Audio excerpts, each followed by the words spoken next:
Hey, it's Brooke and Jeffrey in the morning. You can scroll it later, or better, you can listen live to Brooke and Jeffrey every weekday morning. Big fun, real moments, the laughs that make your day. Your station, your city, right now. That's called radio. In Seattle, that's called Moving 92.5.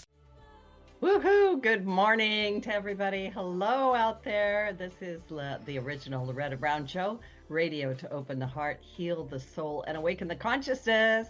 Good morning, Mr. Benny Mathers. Hello, my sunshine. My sunshine, you are my sunshine. I know, I got enough up here to shine everybody away from today. Look at bright. I like it. It's just more wisdom. Oh, is that what it is? All right. I hide it all in my hat usually. I don't know. That's what my dad used to say. It's just more wisdom, right? I would like him to be around and say that to me all the time. Then I know. He nice. had a great sense of humor. My dad was a great guy, and of course he loved music. So I do too. I don't know if I've ever said that, but he's actually responsible for me being over here and doing what I'm doing, because he used to talk to me about Edgar Cayce all the time, and make me read all this stuff and don't tell your mother we're talking about this stuff. Right? So thanks, Dad. It's your fault. Just keep it our little secret. I love it. Yeah, I just told the world. Anyway, that's how that works. Anyway, I'm the owner of Reiki Oasis, located right here in the greater Seattle area. You can find out more about me at ReikiOasis.com. And I have a special WESAC gong bath this Friday night. A what? I know. Yep. A gong bath, yeah.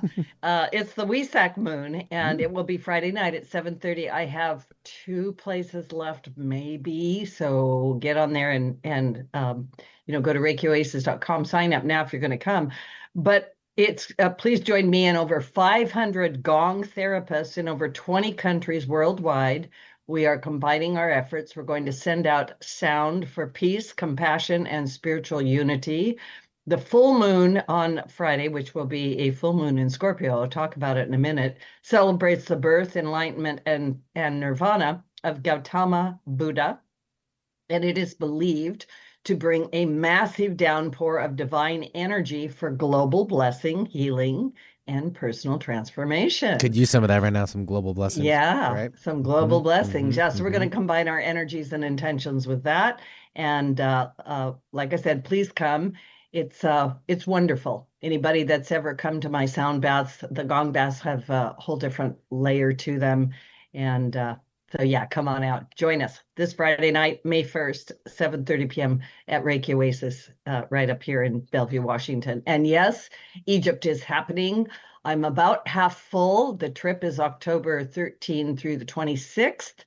It is a luxury trip. I only take 12 people. Very sacred, very initiatory time is what it is. People are always like, I go, yeah, we're going to go be on a yacht and float down the Nile. But believe me, you are going to be going through some very deep transformational changes. And that's what it's all about. And then you come back and you're never the same. Maybe that's good. Maybe that's bad. I think it's great. And I am all set. Makes me want to sign up. Yeah, for sure.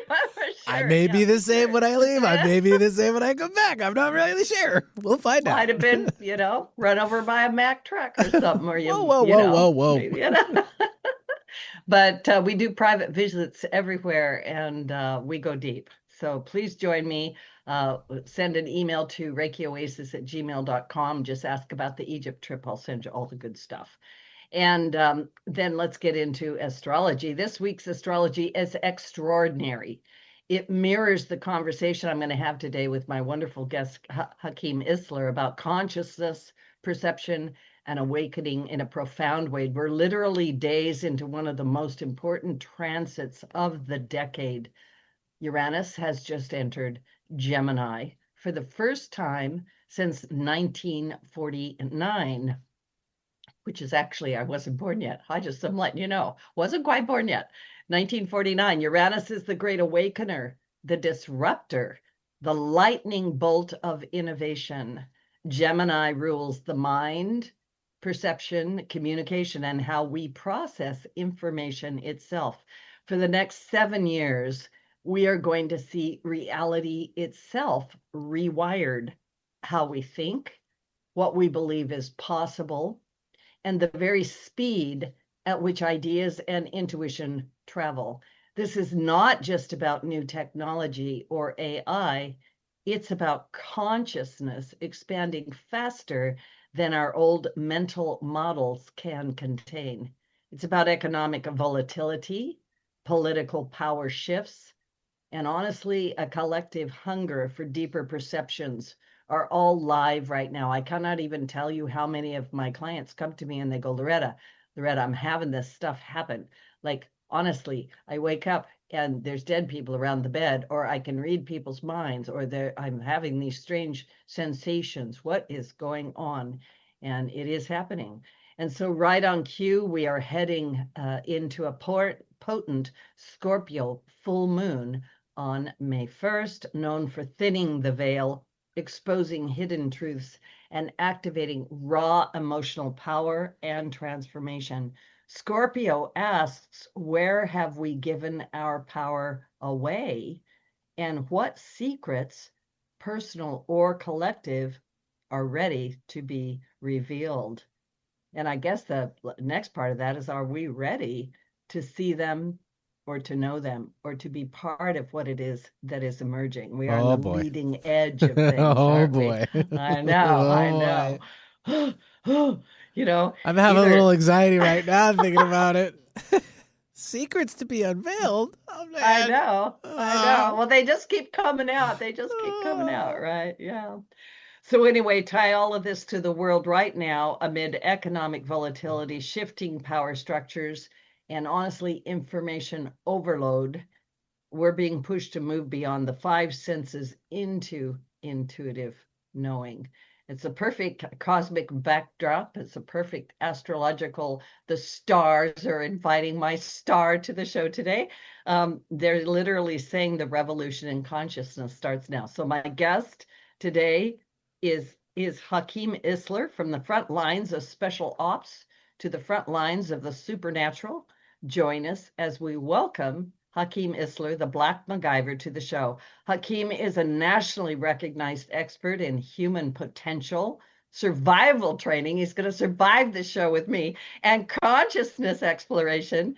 He's the visionary founder of PSI, or Psi Games International. He's a decorated U.S. Army Special Operations veteran who served as a psychological operations sergeant during both Operation Enduring Freedom and Operation Iraqi Freedom.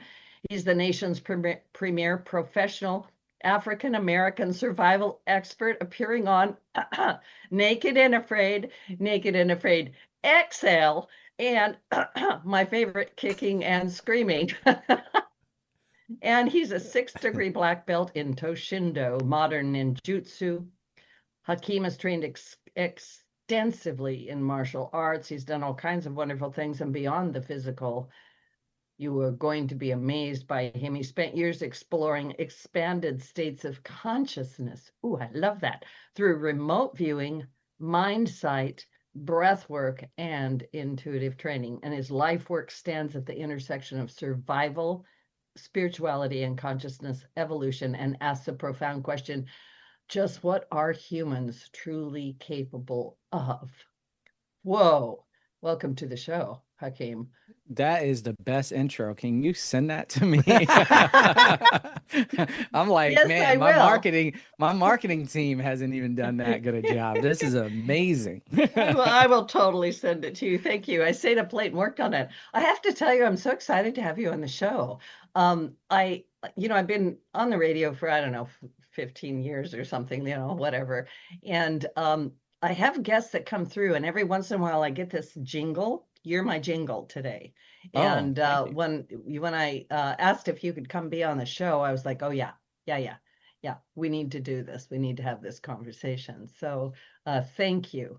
And to everybody listening, you're going to really want to, I think some people's eyes are just going to go like that. I have been involved in, helping people develop their abilities, their gifts, bring their gifts to the world for 30 years, right? Mm-hmm.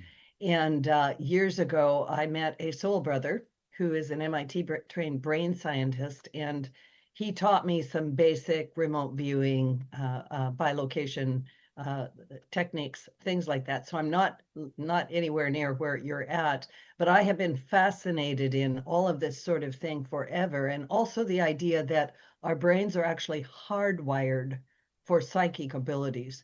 And the word psychic, I think, gets a really bad rap. So you are the perfect person to have on here. And I don't even quite know where to start. I've got 80 million questions, but I want to ask you this sort of as a kind of an overview question. With everything that you've gone through, because boy, you have been intense, you have been intense physically and spiritually. You've gone the whole thing. What single discovery about human potential surprises and humbles you to this day? What single discovery about human potential? Well, there could be more than one.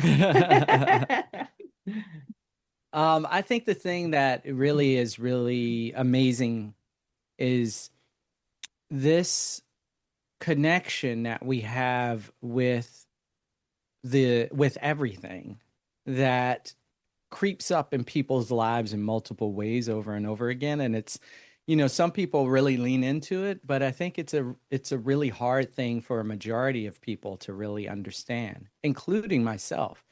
The Psi Games, this event, came to me as a message that I proceeded to ignore and to push away, and it kept coming back like a consistent voice in my soul, until finally I was just like, I'll give it a shot. But during that same time, there were all types of like messages that were coming to me, and it takes a lot, I think, for a human being that's really rooted in the world to really stop and say, no, there is something actually speaking to me. Like I can hear it, and I'm not crazy, like it is happening.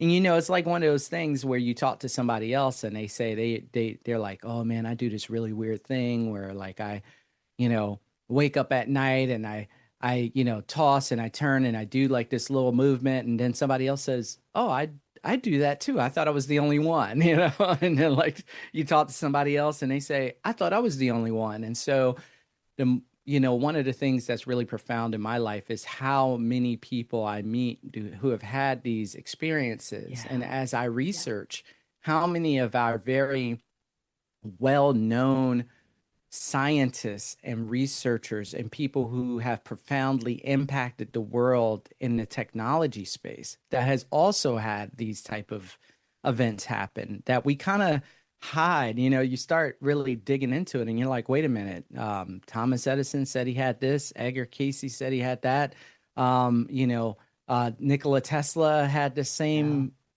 kind of thing come to him and speak and then he came up with AC current and like all of the stuff that went into that. You start thinking to yourself, where is this coming from?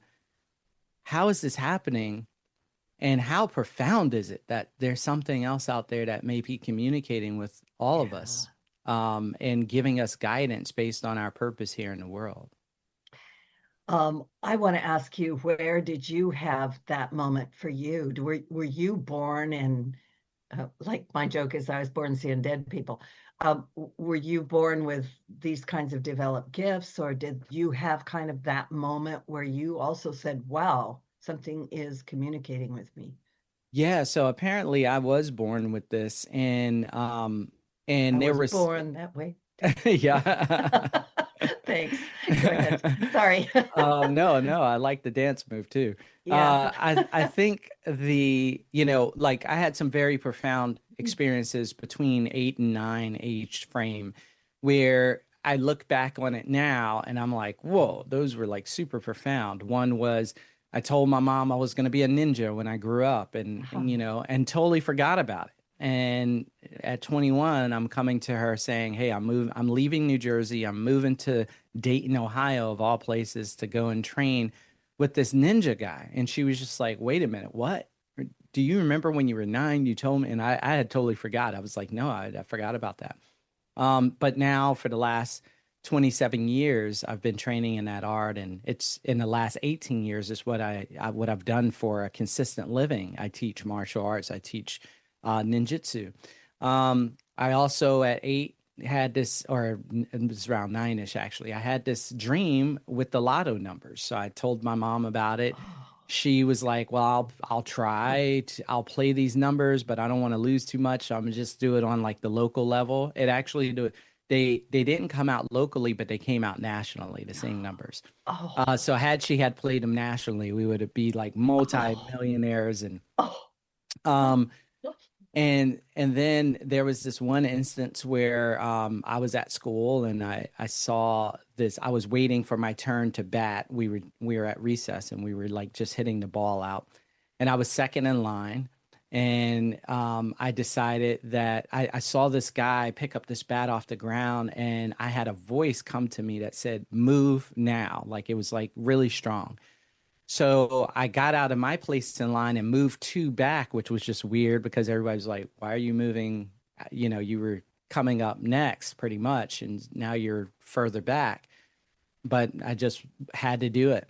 2 seconds later, the batter swings the bat. It slides out of his hand and it smashes the kid in the head that took my spot in line. oh, wow. Um, and it was just like I'm sitting there as this young person. I remember it's so wild that I remember it so vividly because I was so young, but I was like, that should have been me. Like I was there, but something told Yeah. me to get out of there.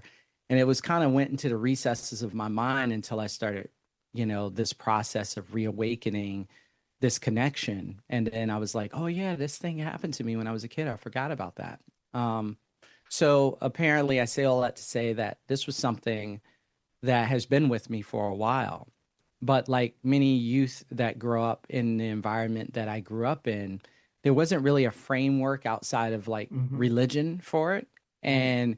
And and sometimes in religious circles, I don't want to broad stroke anyone, but I say sometimes in religious circles, it's very much not Hmm. welcomed that a person, especially a young person, has these abilities or have these things happen, and it's not tied to the church.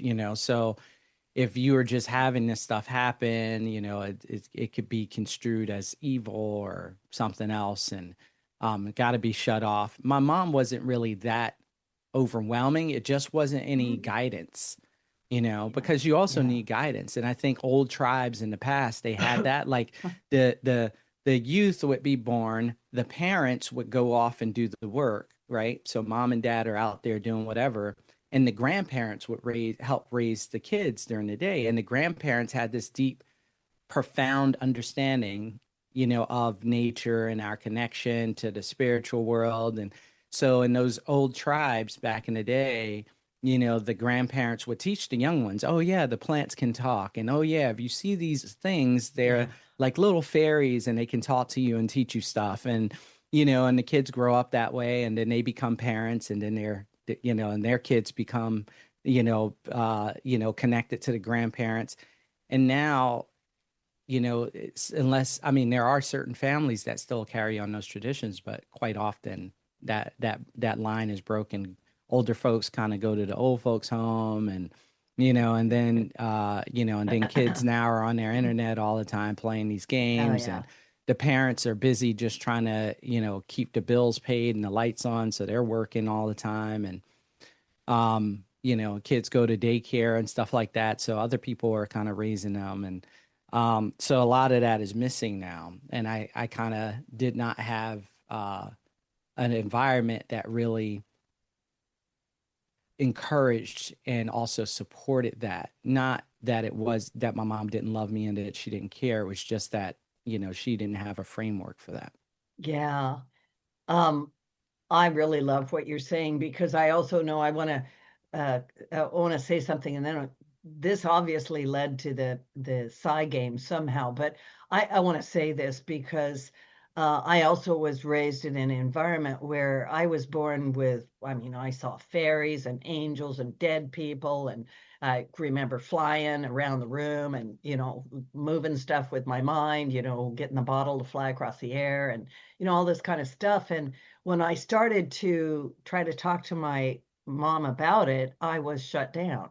You don't talk to people about your imaginary friends. You don't tell people what you see you don't talk about energy fields, you don't do any of that stuff. And it took me years, years and years and years of hiding to finally come out. And so I'm a big proponent of, let's remove this sort of, whatever it is, this idea that these things are evil or they're wrong, and let's just take a look at human potential, Mhm. or the development of.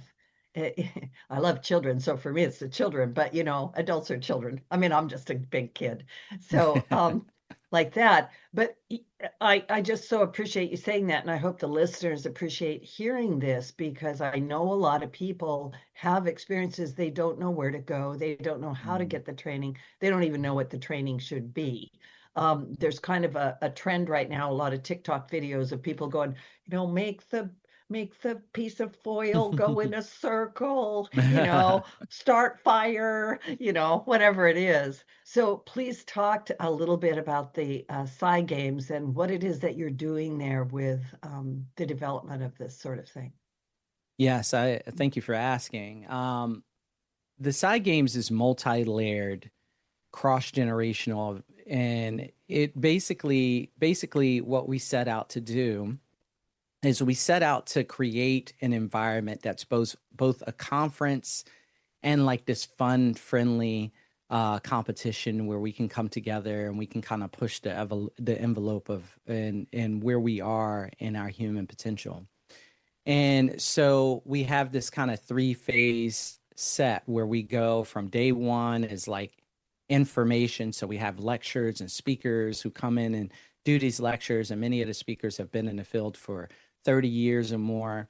And then we have our day two, which is inspiration. And this is the games. This is where people with advanced psi ability or developing ability can come in and they play these fun games and have these fun competitions. We call them events in genres such as remote viewing, precognition, dowsing, mind sight, and psychokinesis.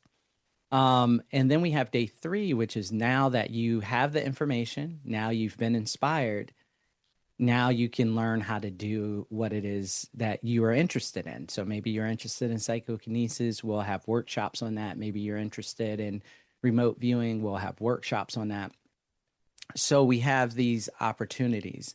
The goal was twofold. One was, as I was going out to conferences, I was seeing that we had a lot of senior people at these conferences who Mm. were the bearers of the people who have been developing and understanding this knowledge for many, many years, but they would quite often talk about the future. But then when you would look around the room, there was very few people who represented the future, you know? And so if we're saying what the like my generation is kind of like the now generation, the older generation is the past generation who are now kind of the bearers of this wisdom. And then there was like, where are the kids? Where are the 20s and below? They are really the future, and they're the people who need to be here.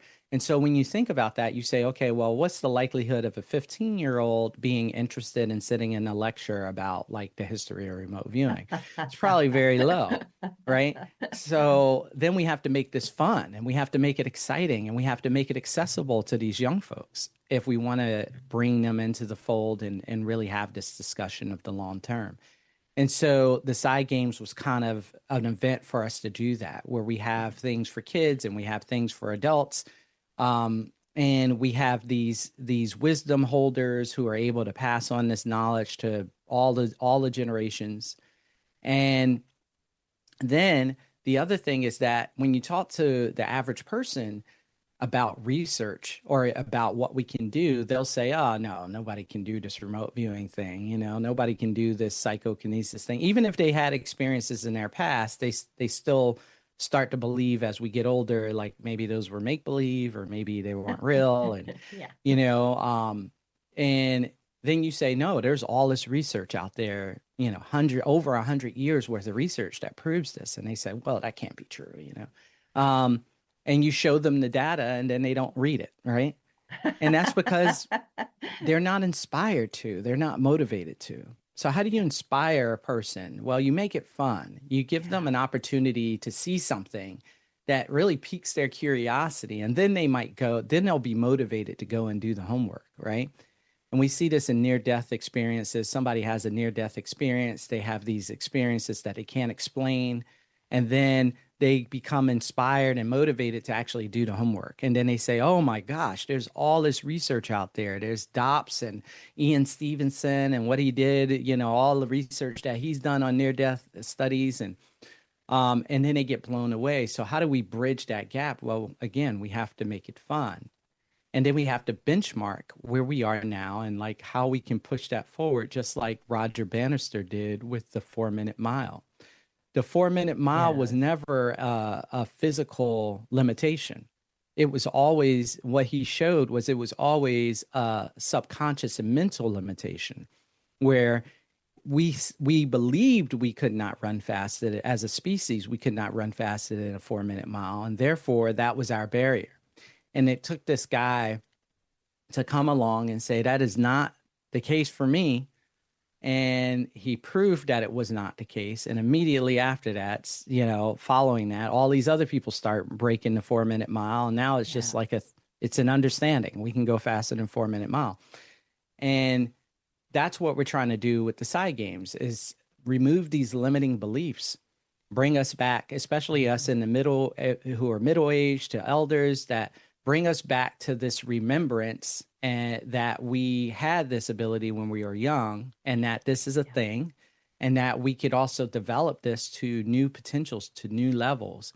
And I think now is a perfect time, because there is this over-reliance on technology, and we haven't even really jumped into or reached even close to the precipice of our divine technology.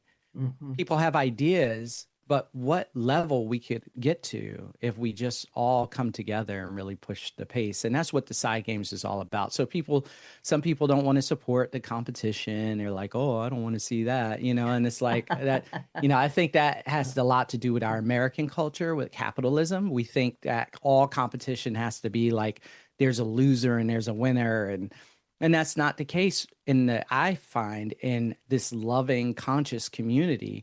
We see it as just a fun time to have a good time. And what we saw last year for the first Psi Games was this woman named Dahlia, who did this mind sight thing. And she was actually, there was a perceptualist that was competing against her, and he was from a different team. But when she started to really surpass all of what we thought was possible, it didn't matter what team you're on. We saw everybody in the room jump up and cheer her on. And when it was done, even the person who, she was competing against in this fun competition got up and was like, my God, I never thought anyone could do it like that. And so he was inspired, and he hugged her and he cheered her on and he raised her hand. So this isn't a thing where it was like, oh, I feel like you crushed me, I'm bad, or whatever. It was like, no, he was impressed and he was inspired by her as much as everybody else was.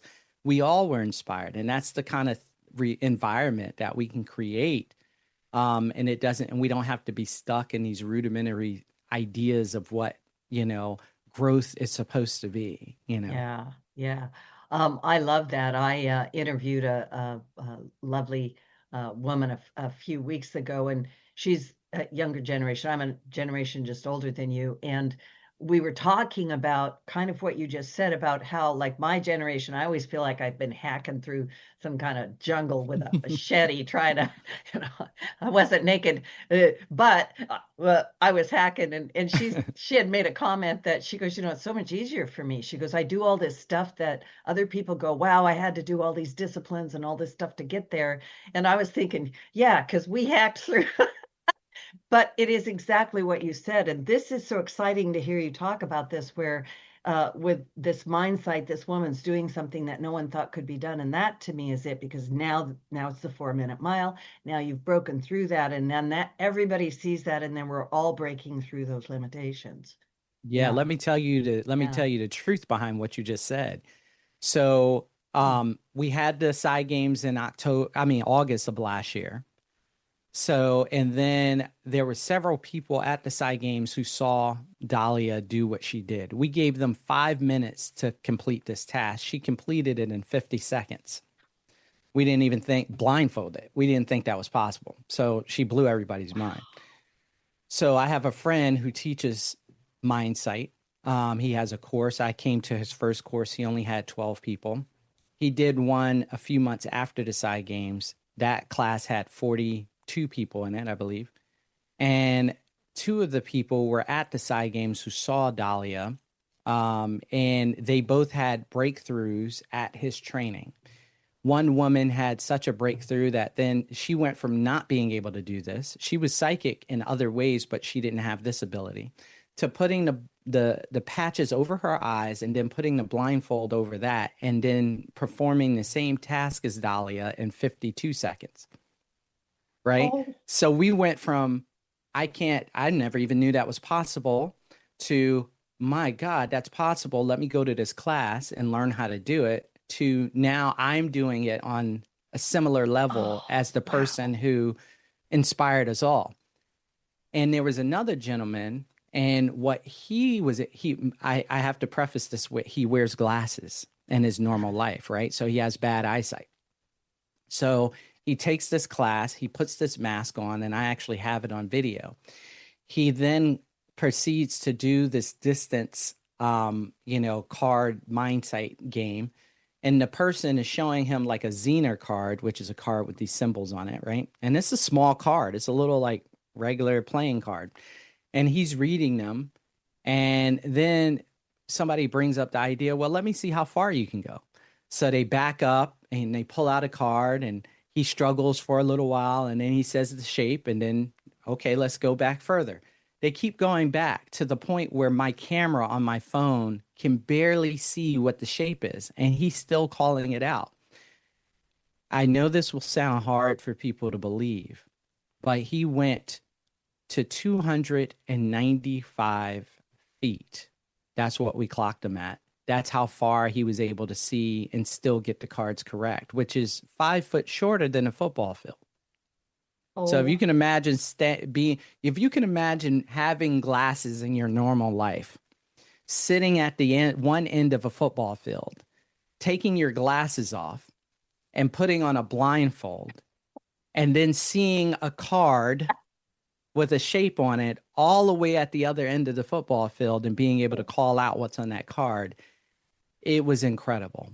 It was incredible. So again, we have this scenario where people were inspired. They then became motivated to go and train. Through that inspiration and that motivation and being around a collective of people who also want to raise the vibration, they were able to break through and do these incredible things. So we see the reality of just what you said already happening within the first year after us having the initial Psi Games. So imagine where we're going to be 10 years from now.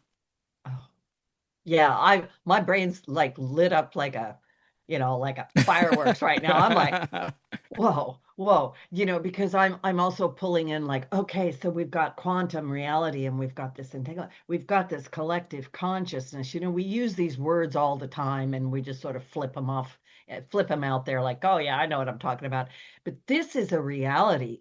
Mm-hmm. This is a reality. When we talk about creating our world, our reality, right? Like I'm sitting here thinking to myself, like, okay, so then as we're developing these abilities, right, which is the 100th monkey effect at some point, mm-hmm. We're just going to tip it.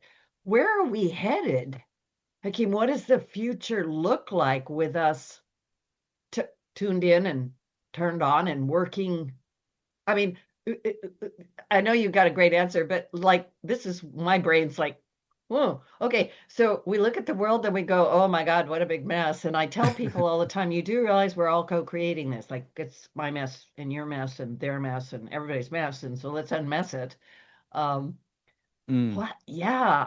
So where are we headed? Yeah, I think that's a beautiful question.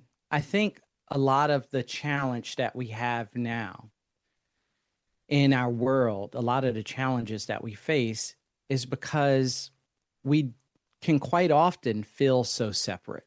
And the only mm-hmm. thing that makes us feel less separate is to find a group and then to be a part of that group, right? And then that creates these separate, like this tribalist nature, whereas our tribe versus your tribe, and then we're fighting for resources and all this stuff. Yeah. But I think when we start to develop these abilities, they will make it very clear that we are all one human tribe, one species, or even beyond that, probably one organism, one universal organism that's connected to everything. And in that, if I hurt you, I hurt me. And if I lift you up, I lift me up. We start to realize those dynamics a lot clearer. And I think that changes us in a very major way. Hopefully for the positive. And so I think that would be a really unique way to think about where we could end up. But there's several things that I think that one major thing that I'll highlight that needs to also happen in parallel to what we're doing with raising our psi ability. And that is that we really have to have strong discussions and strong understanding of ethics. Okay. Right? Because if I'm connected to you and time and space doesn't matter, what ends up happening is that I can unknowingly or willingly kind of encroach on your sovereignty. Yeah. Right? And so then there has to be this understanding of just because I can, like if you invited me in your home and you have like you have a safe and it has money in it and it's open because you trust me, and then I go in there and I take the money, like that's a violation of trust. And maybe I'm not your friend. Maybe I came over, you said, hey, come in and get a glass of water. You look really hot. You invite me in your house. You don't really know me. And then I see the safe open and then I go in there and I steal from you. It's still not okay. Wisdom traditions of the past had a lot of this built in. So you would come into a wisdom tradition. They would teach you about their understanding of ethics. And then as you develop these abilities, you kind of have that framework. But one of the things that we're doing and we're seeing now is that sometimes people develop these abilities and they have no connection to a tradition. So now they have these abilities and they have no connection to a tradition. So where are we at now? So having a discussion where we develop and understand that there's a certain level of universal ethics, universal law that we can all kind of tap into regardless of our beliefs. So we could still believe in what we believe as far as maybe an entity or a divine being or whatever, but then also have this kind of ethical framework that I'm not going to, just because I can remote view you doesn't mean I do, because you didn't ask me and it's not my place. So I'm also being very aware of what's true in regards to your sovereignty, regards to agency, and what that means when I can quantumly move through space and time and be anywhere at any time and learn anything about anyone. Doesn't mean that I should, Yes, to what you just said. I was thinking back.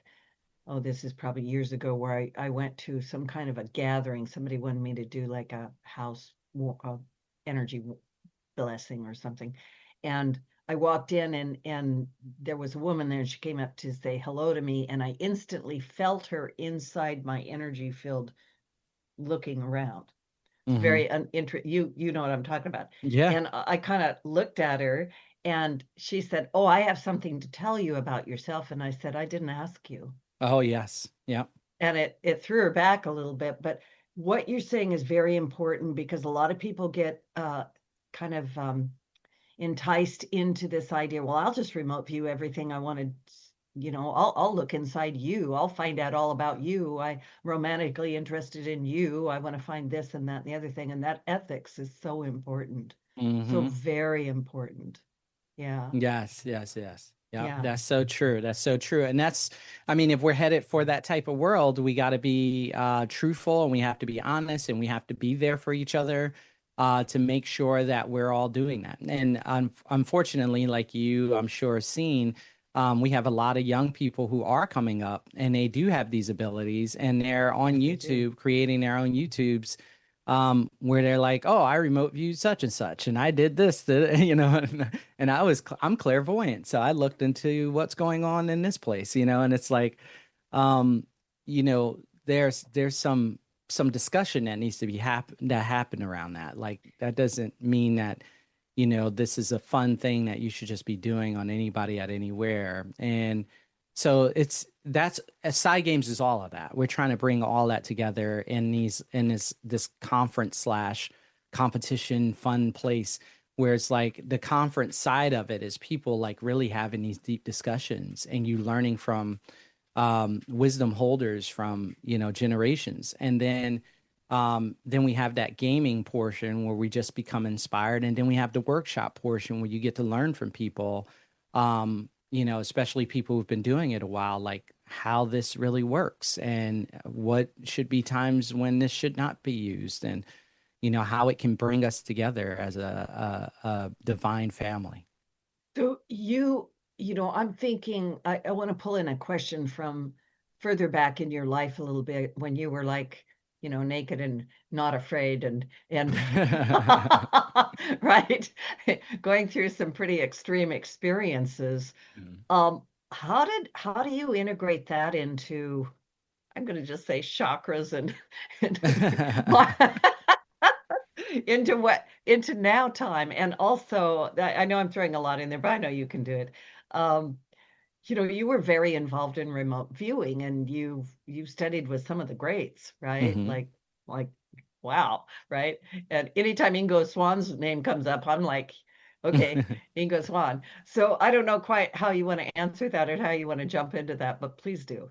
Yeah, so as far as the integration of the nature, that was a really important time for me on Naked and Afraid. I've done several shows since then, and all of them were hard in their own way, but it was, really deep in the forest, and I actually think those were amazing gifts and opportunities from the universe for me to step into a new level of my own personal power, which allowed me to then share that strength and that change with other people around me.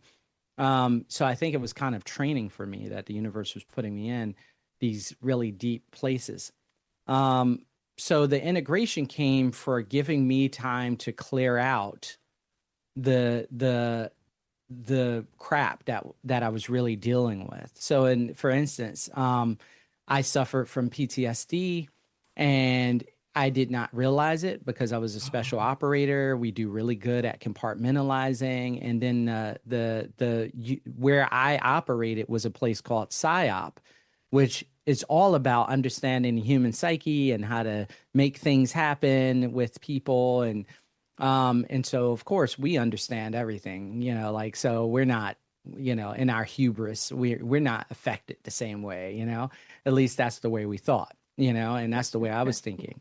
And then I get out there in the middle of nowhere in the Himalayan mountains, and I have all of this time to like just see myself for who I truly am, and get to the depth of what I've experienced and what it really meant. And I just started to get overwhelmed. So it was a rebirth for me.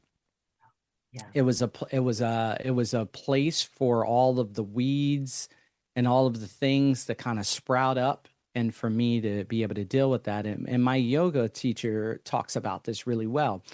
He uses this plant as an example, or this weed as an example, that, in I think it was in Hawaii, there's a certain root or of a weed that you can take it off the top over and over again. But really what you have to do is you have to dig down into the soil and overturn it so the root's exposed to the sun. The sun dries it out, and then it'll actually kill that particular weed. But as long as you pull it from the surface, it's just going to keep coming back. You actually have to get down deep into the earth, overturn it, and expose it to the light. And then the light will dry it out. And so that's what this wilderness time did for me, to help me really see deeply who I was and give me that opportunity to kind of heal from some of the traumas that I sustained, that I was hiding from or hiding within me. So that's that aspect. When it comes down to my time with remote viewing, that came much later, after my time in the military, where I started to explore human potentials from a more esoteric point of view, which I had already been slightly introduced to my ninja training, because the ninja people were very much into this stuff. But I was young, so I hadn't really delved into it a lot. And now as an adult, I got this opportunity to train with Paul Smith and go deep with him. And he introduced me to Tom McNear, who is a longtime, very close friend of Ingo. And many people who know Tom says was one of his most successful students, in remote viewing. I got to train with Bill Ray, and then I've done training with Lynn Buchanan and Angela Thompson Smith, and Pam Coronado, and so I've gotten to go, and then Joe McMonagle. So I've gotten to train with all these people, and that really helped me understand the depth and breadth of remote viewing. And that led me to MindSight, and that's when I started to train with many of the teachers at the time that were teaching MindSight, and that really gave me some deep perspective on Psi abilities and what we have and what we're capable of and how we can grow in these different ways. Yeah, thank you for that answer. There's a lot in there. There's a lot in there. Like a personal question, which you don't have to answer, is, the moment, because you may have had more than one moment where you're out there in the wilderness and you are, I'm going to say, at the breaking point, almost breaking point. Yeah. There is, I had a Native American teacher took me on a vision quest, and when I came back, he said, "Did you die?" And I said, "Yes." Right? So that's where I was tapping into when you were talking. I went, "Oh, you went through that, and you went through that." Yeah, my teacher has a saying too that he got from his teacher. It's called "Die now." Yeah. Die now. Yeah. Don't wait to get to the end of your life and then have all these realizations, and then you've been a crap person your whole life to everyone around you, and you didn't really experience the world, because you were, you didn't take a time to reflect on the true nature of your human spirit and the multidimensionality of who you are. Yeah. So die now is like, let that ego go. The things, the ego is not who you are. It's a part of who you are, and sometimes really mask who you truly are. So it's like this ego death, die now, Yeah. So you've already answered this, but so when you're out there trying to survive, is it more about physical gear, or is it that internal work? What keeps you going? Yeah. Yeah, I think it's less about a matter of fact, when I teach survival classes, I say it's not about what you have, it's about what about what you know. And it really is about, and when I mean know, I mean like know internally inside with your being. And that really is what keeps you alive, because you can't always have all the gear on you, and everything that you need to survive every subject when it comes down to physical items. But what you do have is you have this innate ability to adapt and overcome and to think through problems and to really use your intuition to fill out what's going on. And that's always going to be with you as long as you allow it to really flourish. And so what you can do is you can really develop that. And that's going to be the thing that you can always rely on in any situation, because it's part of who you are. But the knife or the cool backpack with the cool boots and all that stuff, if I go on vacation to Aruba, I'm not going to have like all of the stuff that I have back home, because it's just going to be too expensive unless I'm going there specifically to hike or whatever. And then I get there and I have this emergency and I don't have any of that cool gear, but we are the coolest gear and the coolest thing, that on this, well, I don't want to say the coolest thing on this planet, but we're very cool, like we got a lot going on if we can really tap into it. And then one of the coolest aspects is that we're truly interconnected with all things on the planet. So, it's a lot happening if we just really, look inside and really are willing to do the work to connect with that. And so, bridging from that, and I'll get back to remote viewing in a second, bridging from that into like living life every day, because I look at life and I'm like, it's a constant vision quest, it's a constant survival skill every single day that we go through. So how do we take, I don't know, what's real world application of, I'm going to say, the psi abilities, or this ability to reach down inside us to find the resources? Maybe you could put some words around that, right? Yeah, I think Yeah, the real word, that's a huge question. Even when I teach my yeah. kids at my school, I always encourage, open discussion. So some of the kids will say sensei, like, and I remember this young lady and she says, "Why would I ever need this?" Uh, And one of the ways I talk about that is I say, "Well, why do you need your sight?" Because and then she said, I can see, I can see my family's faces, I can read books, I can do all of these things. Okay, well, why do you need your hearing? Because I can hear all these things. She goes through this whole list. And I said, well, what if I took those away? And she said, then it would really, she didn't say it like, she didn't say these words, but it's something to the effect that it would really hinder my ability to kind of exist in my world. And I said, yeah, what if I told you you have all of those things, which you do, and you have a whole host of things that are just like that, but they're like even 10 times cooler and 10 times better, but you just don't know, you're not aware and you haven't practiced using them. So you're only experiencing a small amount of the world. And if you think that 10% of the world is cool that you can experience, imagine an 80 what would happen if you can experience that other 90%. When, because we don't hear as well as as many of the animals out there. We don't smell as well. We don't see as well. Our experience is very minute compared to many of the other beings around us. We have a big brain, but how we are able to experience the world in these other ways, we have those capabilities, but we're not relying or using those capabilities. And yeah, when we do, we experience the world in so much better way. So now maybe it's not so hard to make certain decisions. Maybe it's not so hard to understand certain people. We're like, oh man, I don't understand that guy. He's just always like this, that, and other.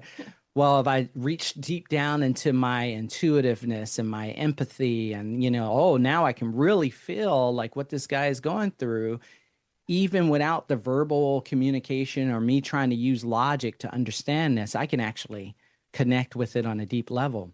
And that gives me a much different experience of the world. And it equips me to be able to have a better relationship to everything around me if I was able to tap into those. So I think the functionality is taking what we already have and the function and understanding that the functionality that we currently have in the world that we value so much. Oh, I can see, I can hear, I can taste, that is only a very minute part of what we are actually capable of, yeah. if we take it to the next level. I did an exercise and then I'll stop. I did an exercise with my ninjutsu teacher. He also is a Buddhist priest. And he had us one day, he brought out a bunch of strawberries and crackers. And he passes it around to us just after we did this deep meditation. And we thought, oh, okay, yeah, of course, we're hungry. He's about to talk. It's going to be a lecture. He says, all right, take everybody, if you eat a strawberry or a cracker, take one of those items, the one that suits you best. And now I want you to close your eyes and hold it in your hand.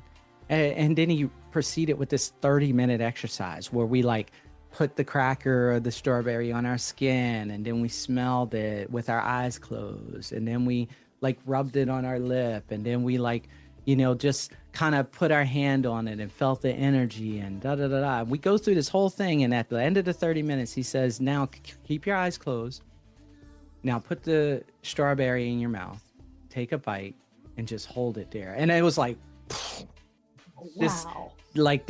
this everything the strawberry was like just exploded in your being. Like you were like, whoa, the taste, it was like the greatest strawberry I had ever had. Wow. because Yes. of the intent, the intentional nature of taking the time to really feel what that strawberry meant. It all culminated in this one moment, and that changed the dynamic of everything. And so I was like, whoa. And that's what it's like when you really tap into these other abilities, that space, Yeah. you know, and it Thank gives you. you such a bigger field beyond your body. Yeah. Well, we've reached the end of our time with Already? My Hakim gosh, what is Isler. I happening? know. I was like, didn't that go by fast? That was crazy. I know. It was crazy. It was such a delight to have you on the show today. Yes. Where can what's your website? Where can people find you real quick? Yeah, so people can find my event, the Psi Games, is psigamesinternational.com. So psigamesinternational.com. They can find me at Hakim, Hakim Isler.com, and greater potentials.com. So greater potentials.com or Hakim Isler.com. So Thank you. Thank you so much. Betty Mathers, you're the best. And to everybody out there, be careful under the full Scorpio moon. And let's just do this. I can remote view all of you. Yes. Lots of love. Thank you, Hakim, from my Thank heart you. to yours.